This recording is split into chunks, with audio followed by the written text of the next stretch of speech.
téléspectateurs, bonsoir et bienvenue dans ce nouvel épisode de votre émission Regard croisé. On parle très souvent de diverses violences conjugales, physiques, psychologiques, mais rarement de celles qui s'installent après la séparation.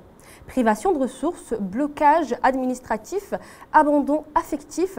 Il s'agit là de la violence économique, administrative, affective, moins présente mais très structurante.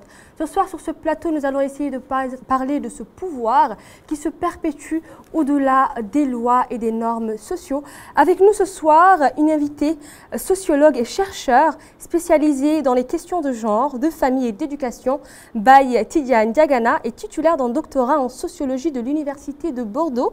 Après un parcours académique riche entre le Sénégal, le Maroc et la France, elle dirige le cabinet Bergefs Consulting, préside l'ONG du même nom et intervient également à l'Université de Nouakchott. Elle partage aujourd'hui avec nous son expertise sur les enjeux sociaux post-divorce. Bonsoir docteur. Bonsoir. Comment allez-vous? Je vais bien, merci. Merci d'avoir répondu présent. C'est moi qui vous remercie pour l'invitation. Alors, vous êtes chercheur, docteur, et dans le cadre de votre thèse de doctorat, vous avez choisi de parler des violences que subissent les enfants après le divorce. Quelles sont ces violences et pourquoi ce choix? Merci Ndiaoufal pour cette question. Au début de ma thèse, j'avais décidé de travailler sur la problématique des violences faites aux femmes, à savoir les violences sexuelles, les violences physiques et les violences verbales. Au début, c'était vraiment donc, les types de violences que je voulais étudier. Mais quand j'ai été faire mon stage, surtout au niveau de l'AFCF, présidé par Aminata Mourtar, AFCF qui veut dire Association des femmes chefs de famille, je me suis rendu compte que beaucoup de femmes venaient se plaindre, mais pour autre chose. Moins pour ces violentités, elles venaient pour ces violentités, mais beaucoup moins pour ces raisons, mais plutôt pour d'autres types de violences dont on ne parlait pas. Et à partir de là, vu que la majorité venait se plaindre d'autres choses, donc j'ai tout naturellement redirigé ma recherche vers d'autres points, vers d'autres types de violences qui sont des violences, mais malheureusement qui sont des violences latentes parce qu'on ne les voit pas. Elles sont manifestes, elles sont à la limite invisibles, mais ce sont des violences dans la mesure où elles nuisent. Alors, pouvez-vous nous citer ces types de violences et pourquoi ou à quel moment ces violences que vous appelez latentes sont qualifiées de violences? Très bien. Il y a plusieurs types de violences qui ont été citées, de violences latentes qui ont été citées. Mais par rapport aux violences dont vous avez parlé tout de suite, violences post-divorce et qui concernent surtout les enfants, il y a trois types de violences, à savoir la violence économique, la violence affective et la violence administrative. Donc ce sont les violences qui concernent surtout les enfants après le divorce. Pas que les enfants, mais notamment les enfants. Mais par ricochet aussi leur mère, donc les femmes. D'accord. Alors, genre c'est un terme que je pourrais dire nouveau pour les gens qui nous suivent à l'écran ou pour moi-même on va dire parce que comme je l'ai dit tantôt, on parle très souvent de diverses violences mais jamais ou rarement de violences administratives, économiques et affectives. D'où viennent ces termes et comment avez-vous, comment dirais-je, structuré ceci? Très bien. Dans toute recherche, le chercheur trouve qu'il y a de tas de choses qui ont été, des choses qui ont été faites. Et quand le chercheur vient, le chercheur essaie d'apporter quelque chose, de contribuer à cette problématique qui est étudiée de par son apport. Apport, je veux dire, scientifique. Et donc, du coup, en partant de cette recherche-là, j'ai eu à parler de plusieurs types de violences que j'inscris dans le cadre d'une violence générale qui est la négligence genrée. Et parmi cette violence mère, il y a, par exemple, 6 types de violences. Donc, dans les 7 types de violences, dont les 3 types de violences dont il est question ici, dont nous allons donc parler. Et donc, ce sont des terminologies, ce sont des concepts que j'ai donnés à ces types de violences parce qu'il fallait les nommer. Donc, les nommer, les expliquer. Et donc, du coup, ce sont des noms que j'ai donnés à ces types de violences par rapport aux différentes situations que les femmes ou les enfants. C'est selon un constat. Quand on dit violence administrative, ça se réfère à quoi exactement? Ça se réfère à quoi la violence administrative? Ok, très bien. Par exemple, dans ce cadre précis, violence post-divorce concernée par les enfants qui sont les victimes, là, la violence administrative, c'est par exemple quand en cas de violence, le père des enfants refuse par exemple d'établir leur papier d'état civil. Là, on a une forme de violence qui s'appelle la violence administrative. Quand, par exemple, après le divorce, le père des enfants refuse, par exemple, de subvenir aux besoins des enfants, c'est-à-dire de verser mensuellement, par exemple, la pension alimentaire. Donc, les enfants sont privés de pas mal de choses. Là, il s'agit de la violence économique. Et quand, par exemple, après le divorce, le père ne rend plus visite aux enfants, par exemple, là, on parle tout naturellement de violence affective. Affective dans la mesure où les enfants sont privés de son affection, sont privés de son amour. Les enfants grandissent à la limite sans figure paternelle, donc sans référence paternelle, sans présence, donc paternelle, on ne va pas dire masculine, mais plutôt paternelle. Et là, c'est des enfants qui grandissent sans connaître carrément leur père. Et il n'y a aucun contact entre eux. Donc, les trois types de violences sont toujours liés vraiment au père. Mais parfois, il y a les mères, parfois il y a des femmes qui développent ces attitudes. Et quand c'est le cas, donc on maintient toujours ces types de violences, mais commises par les mères. Mais très souvent, généralement, ce sont les hommes qui commettent ce type de violence. Ce sont les hommes qui sont les auteurs de ces violences. C'est selon les pratiques, si je comprends bien. Alors, le terme violence, il est c'est un très grand terme. Alors, à quel moment, comment dirais-je, quelles sont ces pratiques qui font que on arrive à dire que cet enfant souffre de violences administratives, économiques et surtout affectives? Très bien. C'est du moment où une personne, que ce soit la mère ou le père, décide de façon arbitraire, donc de façon manifeste, simplement de ne plus prendre sa responsabilité en charge, ne plus m'occuper d'un enfant, ne pas loger l'enfant, ne pas nourrir l'enfant, ne pas habiller l'enfant, ne pas éduquer l'enfant, ne pas habiller l'enfant, entre autres, parce que c'est ce qui me plaît, c'est ce que je fais, je décide de ne pas assurer mes responsabilités, donc de mère ou de père, que je sois toujours avec le père ou la mère de ses enfants, eh bien, c'est une violence. Dans la mesure où c'est une force extérieure, c'est une attitude, un comportement qui sert à nuire volontairement. Ce n'est pas par manque de moyens, mais c'est tout simplement par simple plaisir. Je décide de ne plus le faire et il n'y a aucune explication que l'on donne à cela. Donc, à partir de là, c'est une forme de violence. C'est dans notre cadre, en fait, quand la plupart du temps, c'est quelque chose de très patriarcal. Alors, quand ton père décide de divorcer de la mère, divorce-t-il aussi des enfants, si je peux appeler ça comme ça? Comment observez-vous cette rupture si fréquente, mais qui affecte énormément l'enfant ou les enfants? Très bien. Certains pères, en divorçant de leur épouse, ne divorcent pas de leur enfant, heureusement d'ailleurs. Mais d'autres, par contre, en quittant donc, leur épouse, en rompant les liens matrimoniaux, donc rompent également les liens paternels. Donc, ils ne parviennent pas, à la limite, à faire la distinction, la différence entre l'ex-épouse, l'épouse qui est devenue l'ex-épouse et les enfants qui seront toujours ses enfants. Donc, on ne peut pas parler d'ex-enfants, d'anciens enfants. Ils sont et demeureront donc ses enfants. C'est à partir de là que l'on qualifie la violence affective. C'est le détachement complet. Il peut avoir divorce, oui, mais sans qu'il n'y ait de violence affective. Il peut avoir divorce, mais le père, de temps à autre, pas rendre visite aux enfants. De temps à autre, prend les enfants avec lui. Il les amène, genre passer le week-end. Les enfants peuvent aller passer le week-end avec lui. Il peut les faire sortir, partir à la plage, partir au foot, aller manger, entre autres, avec ses enfants. Donc, il y a ce contact, malgré le divorce, qui existe entre les enfants. On parle de violence à partir du moment où, après le divorce, un père met une croix totale et définitive sur ses enfants. Donc, les enfants grandissent sans connaître leur père. Quand je dis connaître leur père, peut-être qu'ils l'ont connu, ils connaissent sa famille et tout, mais le père ne vient pas vers eux. Le père ne vient pas leur rendre visite. Donc, à partir de là, il s'agit donc de la violence. Il peut avoir divorce et avoir un père qui est aimant, le père le plus aimant. Donc, présent, oui, la présence du père. Oui, la présence du père. Alors, en quoi les normes sociales et familiales protègent-elles ou au contraire encouragent-elles cette absence paternelle? Les normes socio-familiales protègent vraiment les enfants et n'encouragent nullement cette absence paternelle. En Mauritanie, par exemple, quand on prend l'islam, qui est la religion donc, de tous les Mauritaniens, quand on se réfère aux communautés, aux normes sociales, donc aux communautés, quand on se réfère au code du statut personnel, ces trois éléments clés demandent au père de prendre en charge ses enfants après le divorce.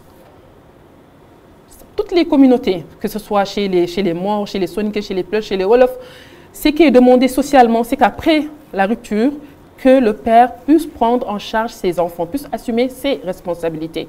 L'islam dit la même chose, le code du statut personnel dit la même chose. Donc cela dit que nos normes socio-familiales n'encouragent nullement ce type de comportement. C'est peut-être le comportement, c'est un comportement individuel propre à chaque père, selon, on va dire, la manière ou le processus de divorce. Moi, je pense que quelle que soit la manière ou le processus de divorce, je pense qu'un père doit toujours maintenir, doit toujours assurer ses responsabilités. Il doit les assurer et les assumer entièrement. Maintenant, en fonction des revenus, des moyens des uns et des autres. Des uns et des autres. Parce qu'on voit des hommes ici en Mauritanie qui sont bien placés, qui ont de l'argent, qui sont riches et tout, mais qui décident tout simplement de ne pas prendre en charge leur enfant. Donc là, on ne peut pas parler de pauvreté. On peut voir un homme qui a un minimum de revenus mensuels, mais même si c'est 10 000 que cet homme a par mois, il essaie de prendre 30 000, 40 000, 50 000 pour remettre cette partie donc, à son épouse, pour tout simplement que son épouse prenne soin donc, des enfants. À son ex-épouse plutôt, pour que son ex-épouse prenne soin de ses enfants. Parce que ce sont ses enfants. Parce que quand il ne les prend pas en charge, au fait, quand il n'assure pas ses responsabilités, les enfants n'iront pas à l'école. Les enfants ne se feront pas soigner quand ils sont malades. Les enfants ne s'habilleront pas correctement, ils ne seront pas soignés, ils ne s'habilleront pas. Et même, ils n'auront pas là où habiter. Donc, cela dit qu'il doit les aider. Sinon, ils sont voués vraiment à l'échec. Et cela, ça engendre ça engendre la déviance et ça engendre d'autres problèmes qui font que ça engouffre davantage le pays. Tout simplement. Il y a quelques jours, dans ce même plateau, une invitée avait utilisé un terme qui m'a très marqué, c'est la démission des parents. Et dans ce sens, on peut dire qu'un seul parent démissionne, laisse ou abandonne toute forme de responsabilité vis-à-vis de l'enfant. C'est justement ça. Les parents, pas les parents, certains parents, un nombre en tout cas non négligeable, parce que quand on voit les fils qu'on peut trouver au niveau des organisations de la société civile, du MASEF, au niveau aussi donc, des tribunaux, on se voit que vraiment ce n'est pas juste une petite portion qui est concernée par ce problème-là, mais il y a beaucoup de personnes, de femmes et d'hommes et d'enfants qui sont concernés par ce problème. Donc c'est justement ça, c'est la démission des parents. C'est justement la démission des parents.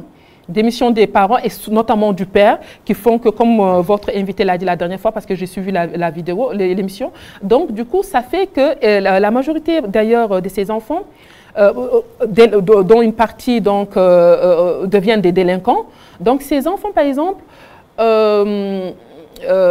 sont issus de familles monoparentales comme elle l'a dit, mais généralement la mère et le parent, la parente donc qui reste avec les enfants. Donc, les enfants grandissent avec leur mère sans présence d'homme, de père. Et quand le père démissionne, c'est-à-dire il n'y a même plus de contact entre eux dans le cas de la violence affective, ça veut dire que même il n'y a plus de contact, même pas téléphonique entre eux. Donc, à un moment donné, surtout quand les enfants arrivent à l'adolescence, à partir de 9 ans, 10 ans, voire plus, donc du coup, les mères ne parviennent plus à les contenir, à les canaliser. Ils deviennent grands, les adolescents, donc ça se révolte, ils font tout. Donc, finalement, ils tombent dans la délinquance, entre autres. Donc, on va parler de l'impact tout de suite parce que comment se manifeste ce type de violence chez l'enfant et l'impact de ces violences sur l'enfant?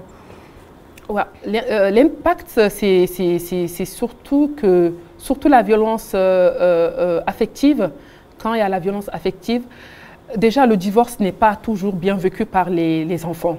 Donc rien que quand il y a divorce, il y a rupture donc de liens familiaux, on va dire.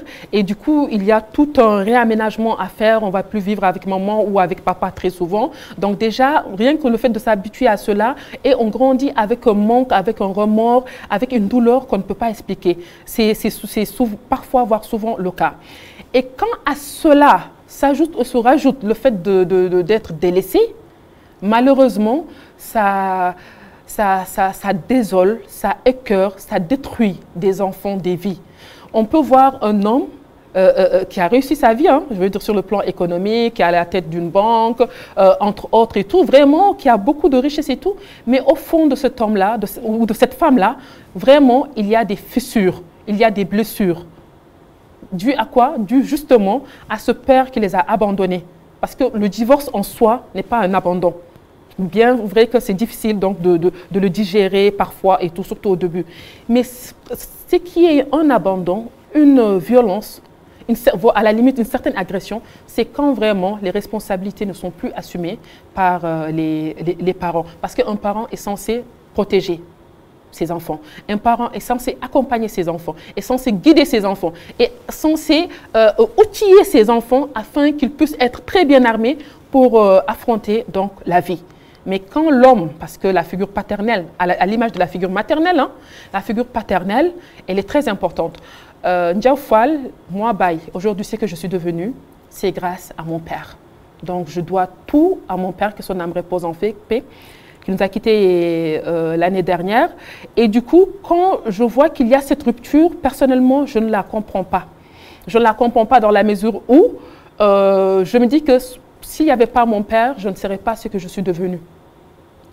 Très sincèrement. Et je trouve que c'est dommage que ces hommes, quel que soit leur niveau d'instruction, quel que soit leur revenu, entre autres, quand ils ne jouent pas leur rôle, au-delà même de l'argent, je trouve que c'est dommage. De comprendre le pourquoi de ce genre d'attitude, sachant que on avait conscience quand on divorce d'une personne et qu'on a des enfants avec la personne, on sait que cette séparation, d'une manière ou d'une autre, créera forcément un déséquilibre chez l'enfant. Et décider de dégager toute forme de responsabilité envers cet enfant ou ses enfants, c'est un problème. Le pourquoi, en fait, le pourquoi de ce comportement. Est-il justifié, ce comportement ? Bon, est-ce que le comportement est justifié? Moi, personnellement, je ne dédouanerai pas un parent donc, qui adopterait ce genre de comportement. Mais on peut essayer de donner quand même une esquisse de réponse par rapport à la question posée, en disant que parfois, ça peut être par vengeance. Je te quitte, c'est-à-dire l'homme peut dire à la femme, je te quitte, ok, tu vas voir, tu vas galérer avec les enfants. Je ne les prendrai pas en charge, je te laisserai te débrouiller avec eux. Donc là, et quand on fait ça, franchement, surtout qu'on sait que la majorité des femmes sont pauvres, donc là, ça pose un grand problème. Et au-delà de ça aussi, il y a le fait que, par exemple, dans nos sociétés, notamment au niveau de la société Mor, par exemple, le divorce n'est pas mal perçu et il y a un taux élevé donc, de divorce. Donc ça, c'est surtout traditionnellement. Là, on sait que la société Mor, à l'image de la société négro-mauritanienne d'ailleurs, ces deux sociétés sont en pleine mutation. Donc le divorce a tendance dans la société Mor donc, à être mal perçu par rapport donc, à jadis, je veux dire, et tout. Et aussi, de l'autre côté, chez les négro-mauritaniens, où le divorce n'est pas valorisé et où le divorce était vraiment à une moindre échelle, on voit vraiment qu'il y a de plus en plus de divorces. Et tout naturellement, vu que dans les deux sociétés, il y a de plus en plus de divorces, même si chez les Maures, le taux est beaucoup plus élevé. Donc, du coup, rien que le divorce en soi est en début d'explication. Et au-delà de ça, quand l'homme veut se venger aussi, il peut se le permettre et tout. Et si on revient chez les Maures, par exemple, traditionnellement, quand il y a divorce, par exemple, l'homme, il quitte sa femme et ses enfants. Il refuse, parfois, voire souvent, de les prendre en charge. Par contre, il épouse une autre femme et il prend en charge les enfants, il peut prendre en charge les enfants que cette femme a eus avec son ex-mari, qui ne sont pas ses enfants en lui. Et il va aussi prendre en charge les enfants qu'eux, ils auront ensemble. Maintenant, ces enfants en lui, si jamais leur mère se remarie, leur mère prend leur père, leur beau-père, si elle se remarie, prendrait, je parle au conditionnel, en charge donc ses enfants. Mais les pères en tant que tels souvent démissionnent de ces responsabilités. Parce que cette problématique, par exemple dans le cadre de ma thèse de doctorat, toutes les communautés sans exception sont concernées par ces différents types de violences. Il faut le préciser. Après, c'est au niveau de plusieurs échelles, c'est à plusieurs degrés et tout, compte tenu parfois des réalités socioculturelles, compte tenu aussi parfois de d'autres réalités. Donc, c'est juste pour dire, après, quand on part, par exemple, quand on part dans certaines organisations où les femmes partent se plaindre, par exemple, très souvent, on a tendance à trouver des haratines qui partent très souvent se plaindre. Pourquoi? C'est dû à leur situation, c'est dû à la situation socio-économique donc, de cette catégorie. Et quand très souvent, par exemple, les femmes bédanes partent se plaindre, quand elles décident de le faire, donc elles le font en cachette, c'est-à-dire elles partent directement voir, par exemple, la présidente. Les soninké, par contre, elles, eux, mais surtout les femmes qui partent se plaindre, par exemple, très souvent, elles ne le font pas. Elles le font très rarement, mais ça ne veut pas dire que ça n'existe pas chez les soninké. Parce que moi, le terrain montre que aucune organisation sociale de ce pays ne peut se permettre de dire que moi, je ne connais pas l'une de ces formes de violence.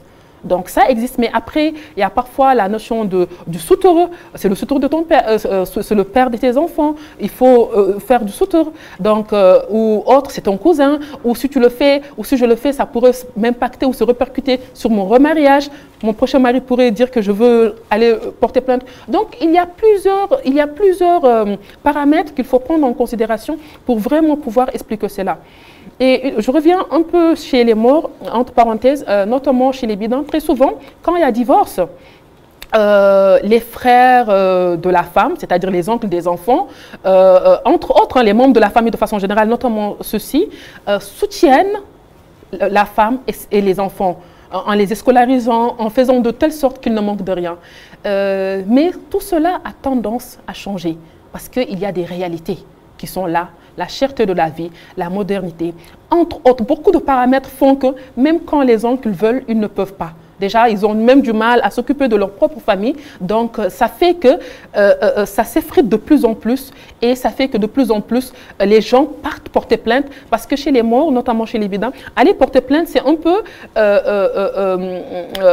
c'est contre comment je vais dire, le code, je veux dire, d'honneur, par exemple, de la famille. Si je veux porter plainte contre mon ex-mari, pour qu'il subvienne aux besoins de ses enfants. Donc, du coup, c'est comme si je me rabaissais. Et par là aussi, il y a la dignité, l'honneur surtout de la famille, donc, qui sont remis en question. Donc, c'est ce qui fait que très souvent, elles ne partent pas, mais quand elles partent, elles ne font pas forcément le rang ou ne se retrouvent pas dans le même espace que les autres. Mais ça existe. Ça existe. Vous avez parlé tout à l'heure du fait que cela varie selon on va dire ça, ethnie, selon... oui, selon les entités socio-communautaires. Exactement. Oui, selon les ethnies. Donc, selon votre expérience du terrain, les fréquences ou l'amplitude dans laquelle cette problématique est la plus élevée, dans quelle ethnie en fait, si je me fais bien comprendre?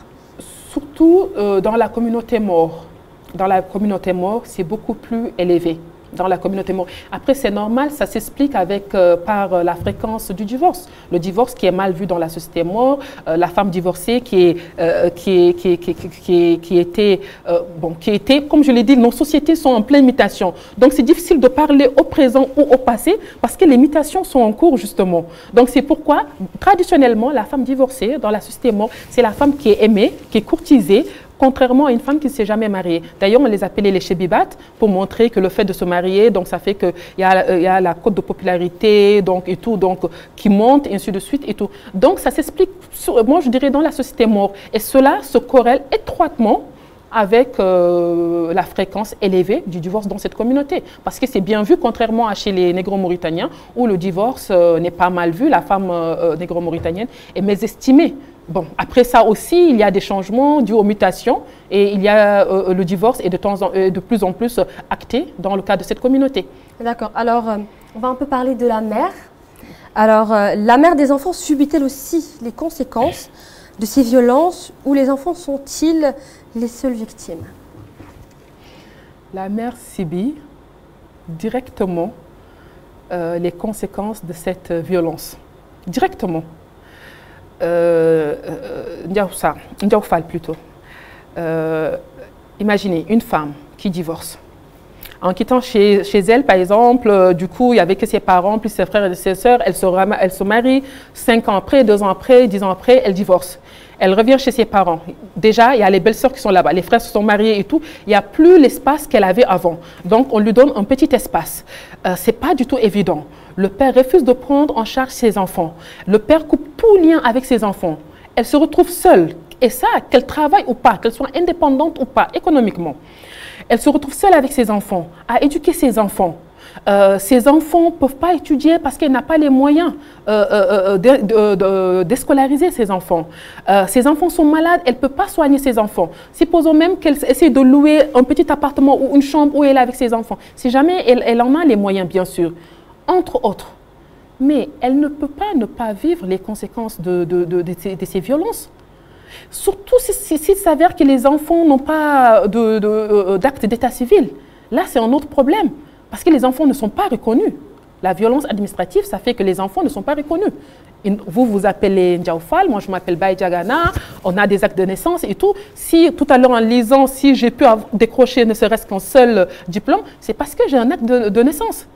Sans ça, ni en Mauritanie, ni ailleurs, je n'aurais pu poursuivre mes études. Je n'aurais pu même commencer, même pas poursuivre mes études, commencer mes études. Donc ça veut dire que quand on est victime de violences administratives, on n'a pas de nom, on n'a pas de nationalité, on ne peut pas aller à l'école, on ne peut pas prétendre à l'une des fonctions étatiques, c'est-à-dire là, par exemple, on ne peut pas être nommé, on ne peut pas être élu, on ne peut pas être ministre nommé, donc on ne peut pas être ministre, on ne peut pas être à la tête d'une institution nationale, on ne peut pas être élu, on ne peut pas être député, on ne peut pas être maire. À la limite, on n'est rien. À la limite, on peut vivre et quand on est arrêté, on peut dire non, vous n'êtes pas mauritanien. Donc, ce n'est pas existé. C'est l'apatridie carrément, à 100%. Ne pensez-vous pas que, d'une part, rester passif en tant que mère, ne pas savoir dire ce sont nos enfants, on a les responsabilités partagées de les éduquer. Certes, on a divorcé, mais assume tes responsabilités. Ne serait-il pas, ne pas dire cela, ne serait-ce pas comme une forme de,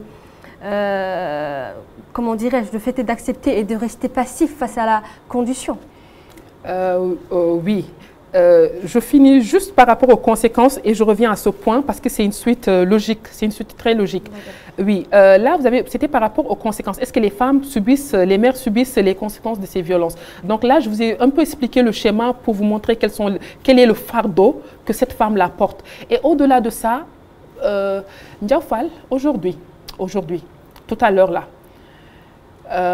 il y a une femme, on va dire seule, isolée, pour ne pas dire mère célibataire, parce que quelles que soient, toutes les trois appellations font allusion aux femmes divorcées très souvent, qui ont des enfants et qui ne sont pas donc, en couple, qui ne sont pas mariées.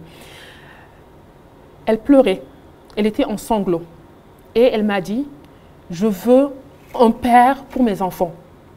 Je veux un père pour mes enfants. » Pourquoi? Parce que le père n'assume pas ses responsabilités comme il le faut. Et si le père jouait son rôle, elle ne serait pas dans cet état-là. Vu que le père, il a abandonné, il a décroché, eh bien, on cherche un père de substitution ou par substitution.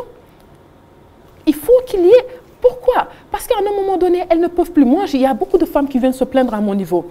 Bye, toute seule avec les enfants, ce n'est pas évident. Bye, parfois j'ai envie d'avoir le week-end juste pour moi. C'est ça le que problème. Le père des enfants prenne ses enfants. Accepter ce désengagement du père. Pourquoi accepter ce désengagement?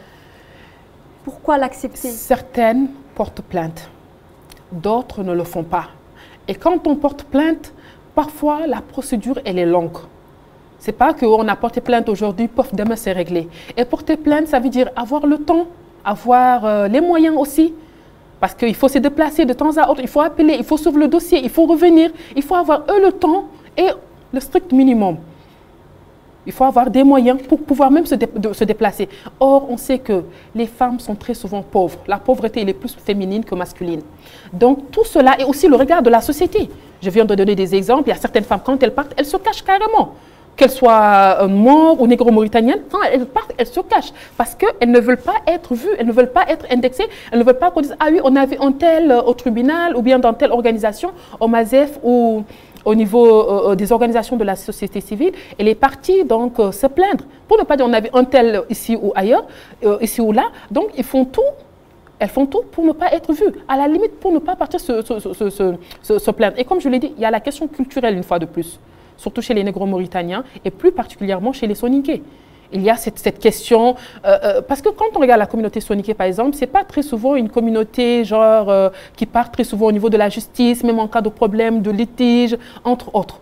Donc, il y a ce problème qui est là. Et comme je l'ai dit aussi chez les bébés notamment, très souvent, elles n'y vont pas. bon, surtout quand elles ont les moyens, elles ne le font pas. Et celles qui le font trop souvent, c'est celles qui n'ont pas les moyens. Et quand elles y vont, elles le font en cachette. Et aussi, certaines le font et parviennent à avoir gain de cause. Mais surtout par rapport, par exemple, à la violence économique. Mais par rapport à la violence affective, par exemple, rien n'est fait, par exemple, à ce niveau. Mais c'est plus par rapport à la violence économique. Donc, des pères qui laissent les femmes toutes seules. C'est une manque de compréhension de la violence affective qui fait que rien n'est fait à ce niveau. En tout cas, quand on regarde la législation mauritanienne, par exemple, on voit que, par exemple, le code du statut personnel en parle. Donc, c'est le code qui régit le mariage, le divorce, entre autres. Et le code du statut personnel dit quoi? Il dit que le père doit prendre en charge ses enfants. Il doit verser une pension alimentaire, ce qu'on appelle navaka. Donc, ça, c'est clair dans le code du statut personnel. Pour vous dire, Ndiaye Fall, la violence économique est même pénalisée. Dans le code pénal, en son article 288, 336 et 367, c'est carrément pénalisé. Parfois, ça part de 2 mois à 1 an d'emprisonnement. Parfois, c'est de 3 mois à 2 ans d'emprisonnement en fonction de la situation. Mais les textes ne sont pas appliqués. Parce que si les textes étaient appliqués, soyons rassurés que toutes les prisons mauritaniennes seront remplies d'hommes qui sont victimes, on va dire, donc, de ces types de violences. Mais les lois ne sont pas appliquées. Et ça, les mesures prises concernent surtout la violence économique. Quand le père n'assiste pas ses enfants sur le plan économique, surtout. Que ce soit durant le mariage et que ce soit après le divorce. Par contre, juste une petite parenthèse, par contre, quand c'est la femme qui abandonne par exemple le foyer, pendant par exemple 2 mois ou autre, genre la loi prévoit qu'elle soit condamnée, enfermée pendant un certain temps. Là, je ne l'ai plus en tête, je crois que c'est de 2 mois à 1 an, quelque chose du genre. Donc du coup, mais par contre, quand c'est l'homme qui abandonne sa famille, qui laisse sa famille, qui disparaît pendant des années et tout, en tout cas, dans les premiers jours, quand ça fait plus, et ça, c'est beaucoup plus compliqué et tout, ce n'est pas le même traitement. Mais il faut qu'il arrive à un certain nombre d'années et qu'il soit allé en fait, là, c'est compliqué. C'est juste pour dire que le traitement n'est pas similaire. D'accord. Alors, vous êtes allé à la rencontre de nombreuses femmes, ou de nombreuses femmes sont venues à votre rencontre. Comment voyez-vous leur réaction face à cette problématique? Je parle là notamment de leur réaction psychologique. Comment vivent-elles ce poids, cette charge comment dirais-je, non partagée entre elles et leur ex-époux? Elles sont désemparées. Désolées par la situation. Elles le sont. Quelqu'un qui est en sanglots, ça veut dire ce que ça veut dire. J'ai pris l'exemple de tout à l'heure, ça veut dire ce que ça veut dire. Je l'ai prise dans mes bras, je l'ai encouragée. Ce que je veux vous dire, ce n'est pas que les femmes qui sont pauvres qui se retrouvent dans cette situation. Parfois, il s'agit de femmes qui ne sont pas pauvres, c'est-à-dire qui sont indépendantes. Malgré leur indépendance, elles veulent que le père assume sa part de responsabilité. Elles veulent que le père soit là pour, de temps en temps, prendre ses enfants, être avec ses enfants, pour qu'elles puissent, elles aussi, se reposer, respirer et tout. Donc, elles sont désemparées. Elles sont désemparées, elles sont écœurées par la situation. Elles portent un fardeau. Mais malgré tout, elles restent débattantes. Elles restent débattantes et moi, ce que je fais, c'est de pouvoir montrer à ces femmes-là toutes les réalisations qu'elles ont pu faire, tout ce qu'elles ont, que d'autres n'ont pas, que moi-même, par exemple, que je n'ai pas, entre autres, pour vraiment pouvoir remonter leur morale et leur dire de voir les choses du bon côté. Mais elles sont désemparées, au point de chercher vraiment à se remarier pour vraiment trouver un père de substitut donc, à leur enfant. Et ça veut dire ce que ça veut dire. Ça veut dire ce que ça veut dire. Et aussi, juste pour finir, Ndiaye Fall, juste par rapport à ce point, il faut dire que ça bloque les femmes quant à leur remariage. Ça, c'est important de le dire. Pourquoi je le dis? Je me rappelle d'une femme, Soninké, la seule femme Soninké avec qui j'ai discuté, qui est venue se plaindre au niveau de l'AFCF durant mon stage. Qu'est-ce qu'elle dit? Elle dit, oui, moi, j'étais mariée à un homme, on a eu 6 enfants, on a divorcé et tout. Il s'est remarié, il vient, il part au village, il ne vient même pas voir ses enfants, il quitte l'étranger et tout, il ne vient même pas voir ses enfants. Ses enfants entendent à travers d'autres personnes que leur père est là, ils essaient d'entrer en contact avec lui, et ainsi de suite. J'ai eu la chance de me remarier. Mais mon mariage n'a pas duré parce que mon second mari ne pouvait pas continuer à prendre en charge des enfants qui ne sont pas les siens. Vous venez de soulever là une problématique. Là, le fait est qu'un autre homme accepte de prendre les responsabilités qui ne lui sont pas propres en fait. Qui ne lui incombent pas? Oui. Qui ne lui incombent pas tout simplement.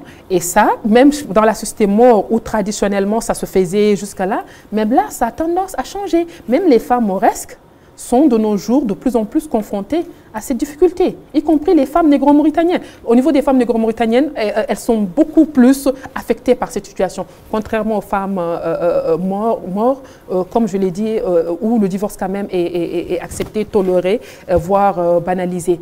Bon, il y a des changements. J'insiste sur les changements. J'insiste vraiment sur les changements. Changements, mais qui fait que la balance tend toujours de l'autre côté. Donc, j'ai perdu le fil de... Vous parliez de la femme Soninké? Oui, oui, très bien. Donc, qu'est-ce qui se passe? Comme vous l'avez dit, ses responsabilités ne lui incombent pas.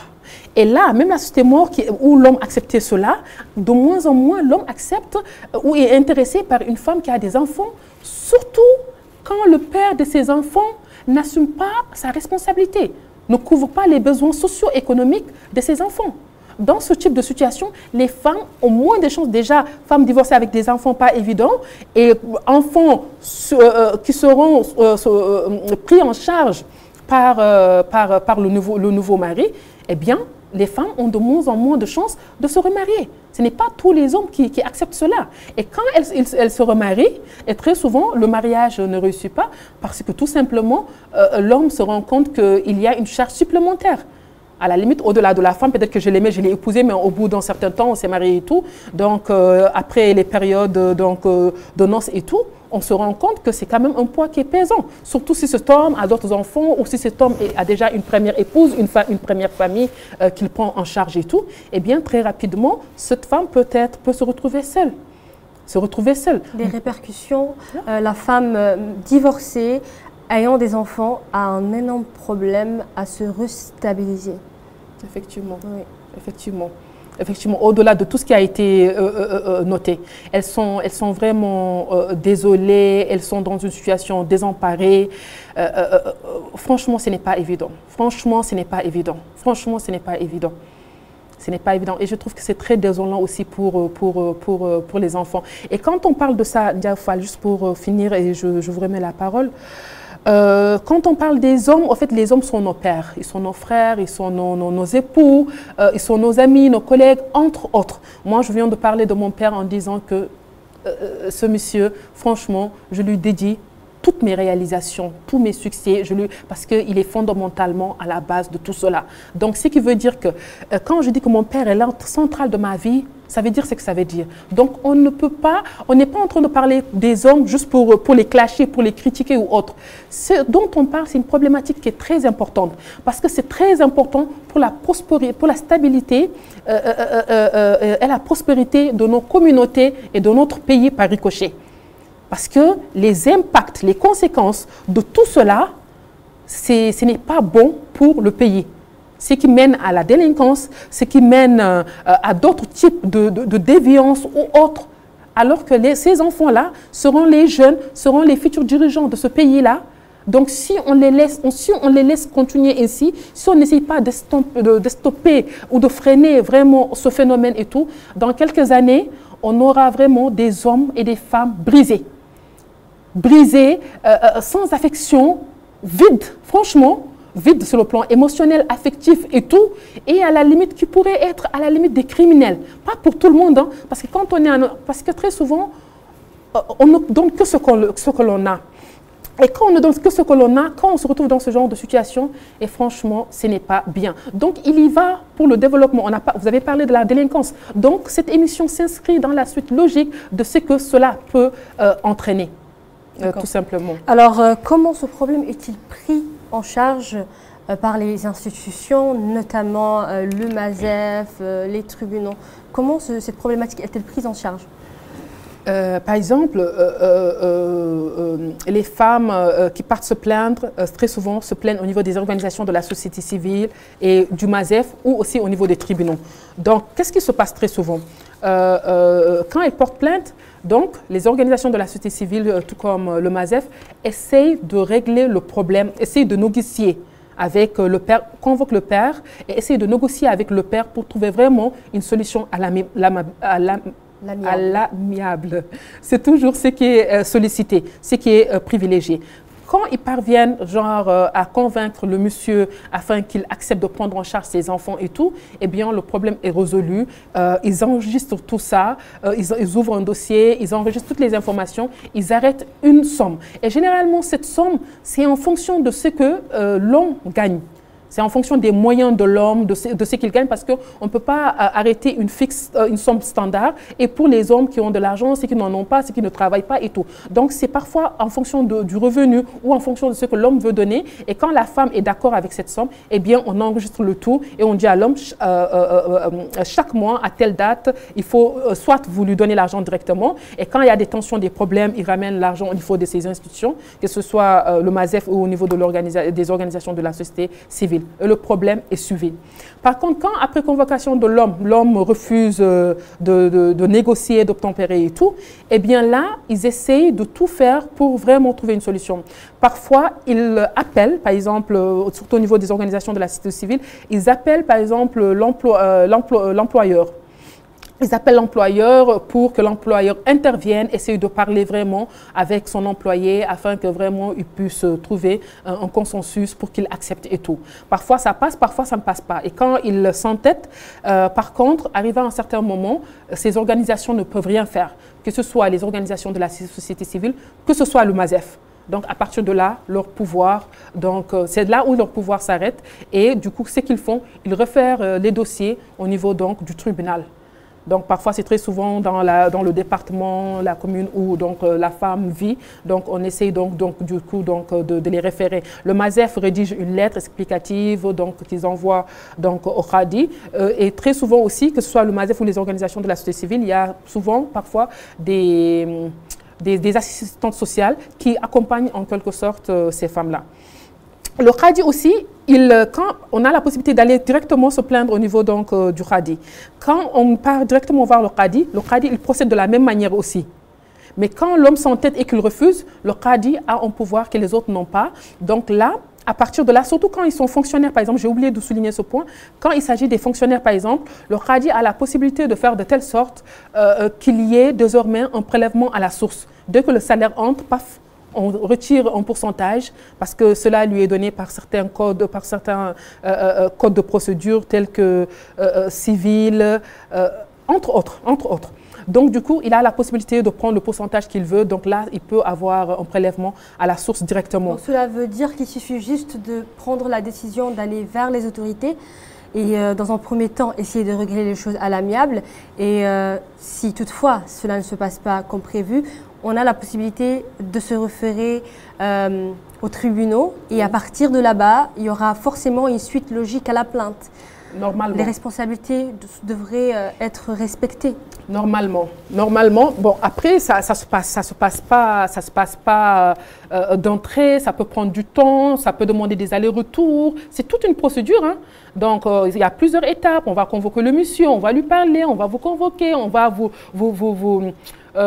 mettre ensemble, vous écouter s'il le faut. En fait, la procédure, elle est vraiment longue. Elle peut prendre des mois, elle peut prendre des années. Tout dépend aussi donc, de la situation dont il est question et tout. Et le Khadi, quand il règle le problème, par exemple, comme je l'ai dit, il peut faire un prélèvement à la source. Il peut aussi, à un moment donné, faire ce qu'on appelle la saisie conservatoire. Donc, c'est-à-dire bloquer les biens du monsieur jusqu'à ce que le problème se règle, afin que le monsieur ne retire pas tout son argent ou autre pour ne pas pouvoir payer, par exemple, le dû, par exemple, ne pas pouvoir tout simplement remettre à la femme la somme qu'il faut pour qu'elle puisse s'occuper donc de ses enfants. Et parfois, il y a ce qu'on peut appeler des rebondissements de situation. Il arrive que le monsieur dise « Ah non, moi, le premier enfant, c'est mon enfant, le troisième, c'est mon enfant, par contre, le troisième et le quatrième ne sont pas mes enfants. » Ou les deux premiers sont mes enfants, les deux derniers ne sont pas mes enfants. Et quand cette situation se présente, le qadi est obligé de mettre le dossier en stand-by pour prouver la paternité des enfants.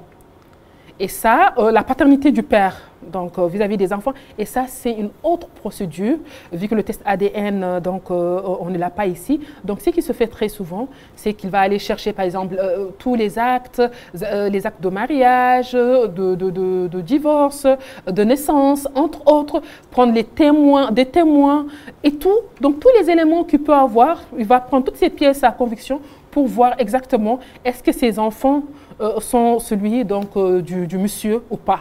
Si c'est le cas, il continue avec la procédure, et si ce n'est pas le cas, eh bien donc le problème va être très difficile, et là on va surtout se focaliser sur les enfants qui sont donc ces enfants.